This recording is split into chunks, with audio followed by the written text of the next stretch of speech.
తెలంగాణలో ఐటీఐలను ఆధునికీకరణ చేయాలని తెలంగాణ ప్రభుత్వం నిర్ణయించిందని సీఎం రేవంత్ రెడ్డి వెల్లడించారు.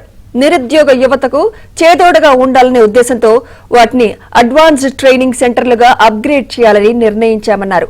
మల్లేపల్లి ఐటీఐలో ఏటీసీలకు ఆయన శంకుస్థాపన చేశారు. వ్యక్తిత్వ నిర్మాణానికి కూడా శ్రీకారం, కౌశల్యం అంటే టాలెంట్ డెవలప్మెంట్ చేయడానికి కూడా ఇది శ్రీకారం చుడుతున్న సందర్భం తెలియజేస్తోంది వేదిక. టాటా సంస్థ సహకారంతో సాంకేతిక నైపుణ్యాల కోసం 2324 కోట్లతో 65 ఐటీఐల ఐటీసీలుగా మారుస్తున్నామన్నారు. ప్రాజెక్ట్ వ్యయంలో రాష్ట్ర ప్రభుత్వం వాటా సుమారు 307 కోట్లు కాగా టీటీఎల్ వాటా 2016 కోట్లని వివరించారు. ఈజీబీఓ సిడబ్ల్యూడబ్ల్యూ బోర్డు అనేక సంక్షేమ పథకాలతో కూడా ఆ భవన నిర్మాణ కార్మిక కుటుంబాలకి అధునాతన సామాగ్రి, సాంకేతికత ఏర్పాటుకు ప్రభుత్వం చర్యలు తీసుకుంటోందన్నారు. ఏటీసీలలో శిక్షణ ఇచ్చేందుకు 130 మంది నిపుణులను నియమించినట్లు తెలిపారు. ఏటీసీలలో శిక్షణ పొందిన వారికి టీటీఎల్ ఉద్యోగాలు కల్పిస్తుందని సీఎం స్పష్టం చేశారు. తెలంగాణ రాష్ట్రాన్ని సాధించిన యువతీ యువకులకు, విద్యార్థి నిరుద్యోగులకు ఉద్యోగ ఉపాధి అవకాశాలు కల్పించడమే మా ప్రభుత్వం యొక్క లక్ష్యము.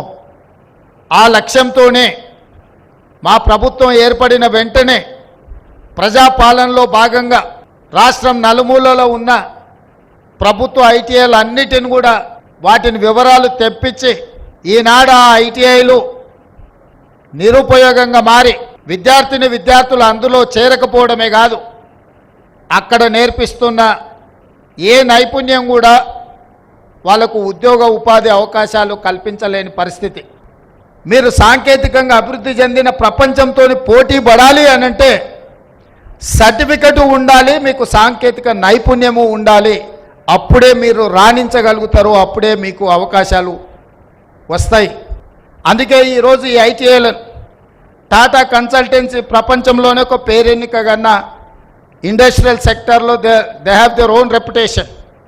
అందుకే వాళ్ళతోని సాంకేతిక నైపుణ్యం చేసుకొని ఒక ఒప్పందం చేసుకొని రాష్ట్ర ప్రభుత్వం టాటా సంస్థ కలిపి 2324 కోట్ల రూపాయలతోటి 65 ఐటీఐలను సాంకేతికంగా రోబోస్ నుంచి మొదలు పెడితే అత్యంత అధునాతనమైన మెషినరీ తీసుకొచ్చి, మెషినరీ పెట్టి వదిలేయడం లేదు, అందరికీ ట్రైనింగ్ ఇచ్చి ఐటీఐలో ఉండే లెక్చరర్స్కి కానీ ఐటీఐలో ఉండే టీచింగ్ స్టాఫ్కి కూడా ట్రైనింగ్ ఇచ్చి, టెక్నికల్ ట్రైనింగ్ ఇచ్చి మీ విద్యార్థులు అందరూ కూడా శిక్షణ ఇవ్వడానికి అవసరమైన కార్యాచరణను, ప్రణాళికలను అన్నిటిని తీసుకొని రాష్ట్ర ప్రభుత్వం ముందుకు వచ్చింది.